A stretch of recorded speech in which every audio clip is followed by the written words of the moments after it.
చంద్రబాబు నాయుడు గారి ప్రభుత్వం క్షేత్రస్థాయిలో చూస్తే అన్ని వర్గాల నుంచి వ్యతిరేకత ఎదుర్కొంటూ ఉన్నారు. ఈ క్రమంలో తనకు అలవాటు చంద్రబాబు గారికి రెగ్యులర్గా సర్వేలు చేయించుకోవడం అండ్ తాజాగా జూలై 15 నుంచి ఆగస్టు 5 వరకు మరో సర్వే చేయించారు అని ఆ సర్వే ఫలితాలను తెలుగుదేశం పార్టీ సానుభూతి అనుకూల మీడియా ప్రచారం చేస్తూ ఉంది.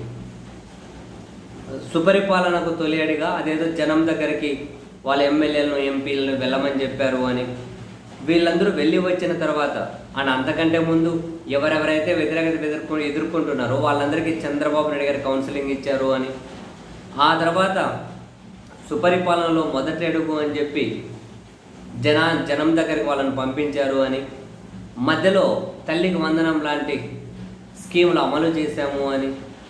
కాబట్టి ప్రభుత్వం మీద ప్రజల అభిప్రాయం ఏ విధంగా ఉంది, ఎమ్మెల్యేల మీద అభిప్రాయం ఏ విధంగా ఉంది అని చంద్రబాబు నాయుడు గారు సర్వేలు చేయించుకుంటే అందులో 59 మంది మీద తీవ్ర వ్యతిరేకత, కూటమి ఎమ్మెల్యేలు 59 మంది మీద తీవ్ర వ్యతిరేకత ఉంది అని వాళ్ళ సర్వేలోనే తెలియదంటే వాళ్ళ పత్రికలు రిపోర్ట్ చేస్తూ ఉన్నాయి, వాళ్ళ మీడియా రిపోర్ట్ చేస్తూ ఉంది.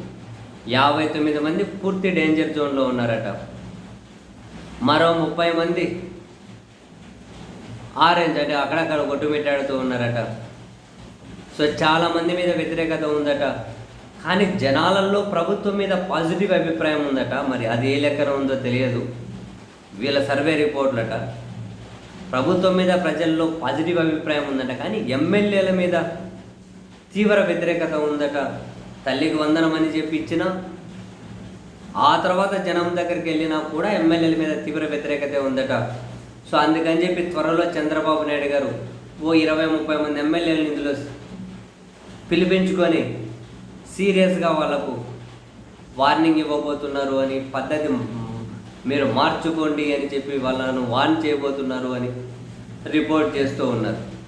సో చంద్రబాబు నాయుడు గారు చేయించుకున్న సొంత సర్వేలోనే 57-58 మందికి పైగా వాళ్ళు డేంజర్ జోన్లో ఉండి మిగతా 30 మంది ఆరెంజ్ జోన్, వాళ్ళ సర్వేలోనే 90 మందికి పైగా ఇలా ఎగిరిపోతే మరి ఇంకా ఓవరాల్గా ఈ పర్సంటేజ్ ఎక్కువే ఉండొచ్చు. అండ్ సొంత సర్వే కాబట్టి ప్రభుత్వం మీద బాగుంది కానీ ఎమ్మెల్యేల మీద వ్యతిరేకత ఉంది అని చెప్పి మొహమాట కొద్ది ఏమైనా సర్వేలు ఇచ్చారేమో మనకైతే తెలియదు. బట్ వెరస్ ఒకటైతే ఫ్యాక్ట్, ఇంతకుముందు చేయించుకున్న సర్వేలలో ఏ విధమైన వ్యతిరేకత అయితే ఉందో ఇప్పుడు కూడా సేమ్ అదే వ్యతిరేకతే ఉంది, ఎలాంటి మార్పు రాలేదు అని. సో మరి తెలుగుదేశం పార్టీ మరో కార్యక్రమానికి ప్లాన్ చేస్తూ ఉన్నారట. ఈ ఎమ్మెల్యేలతో పిలిచి మాట్లాడి వ్యతిరేకత ఎదుర్కొంటున్న వాళ్ళని జనం మధ్యకి వెళ్ళి ప్రజల మధ్యన ఎక్కువ ఉండి వ్యతిరేకత తగ్గించుకోండి అని చెప్పి ఒక టాస్క్ ఇవ్వబోతున్నారట. అది అయిపోయిన తర్వాత తెలుగుదేశం పార్టీ ప్రభుత్వానికి సంబంధించి మరో కార్యక్రమాన్ని చేపట్టబోతూ ఉంది.